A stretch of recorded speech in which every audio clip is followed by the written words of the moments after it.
കാരണം പ്രസംഗിക്കാൻ അറിയാത്തത് മറിച്ചൊന്നുമല്ല. എൻ്റെ വളരെ ചെറുപ്പത്തിൽ എൻ്റെ ഉപ്പ മരിച്ചു. അന്നത്തെ കാലത്ത് എൻ്റെ ഉമ്മ നേരെ വെളുക്കോളും ചൂടി വിരിക്കും, നേരെ വെളുത്തതിന് ശേഷം ഓല പടയും. വളരെ പ്രയാസപ്പെട്ടുകൊണ്ടാണ് ഞങ്ങൾ ജീവിച്ചു പോകുന്നത്. ആ സമയത്ത് ഒരു ദിവസം കൂലിപ്പണിക്ക് പോയ സമയത്ത് ഒരു കുട്ടി തോട്ടിൽ വീണത് 17-ാം വയസ്സിൽ. അങ്ങനെ ആ കുട്ടിയെ എടുത്തതാണ് എൻ്റെ ജീവിതത്തിലെ ആദ്യത്തെ ഒരു അനുഭവം. പക്ഷെ അത് മാത്രമല്ല, അന്നത്തെ സാമ്പത്തിക പ്രയാസം കൊണ്ട് സ്കൂൾ വിദ്യാഭ്യാസം വട്ടപൂജായിരുന്നു. സ്കൂൾ പോകാൻ കഴിയാത്തത് കൊണ്ടാണ്. അപ്പൊ സ്കൂളിൽ പോകാത്ത ആളുകൾക്ക് പ്രസംഗിക്കാൻ അറിയില്ല എന്നുള്ളത് എല്ലാവർക്കും അറിയാം.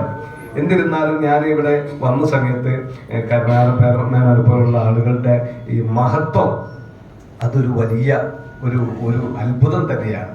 കാരണം തൻ്റെ ബോഡി ഒരു ഹോസ്പിറ്റലിൽ വിട്ടുകൊടുക്കുക, അതോടൊപ്പം തന്നെ മറ്റുള്ള ആളുകൾക്ക് സഹജീവികൾക്ക് ഒരു സഹായവുമായി പിന്നെ ഏത് സമയത്തും രംഗത്തുണ്ടാവുക. അതോടൊപ്പം തന്നെ ഈ നാട്ടിലും സമൂഹത്തിൽ ഇപ്പോൾ ഞാൻ അത് മാത്രമല്ല, ഞാൻ ഈ വേദിയിൽ നിന്നപ്പോൾ ഞാൻ വീക്ഷിച്ചിട്ടുള്ളതാണ്. ഞങ്ങൾ കോഴിക്കോടൊക്കെ ഒരു പരിപാടി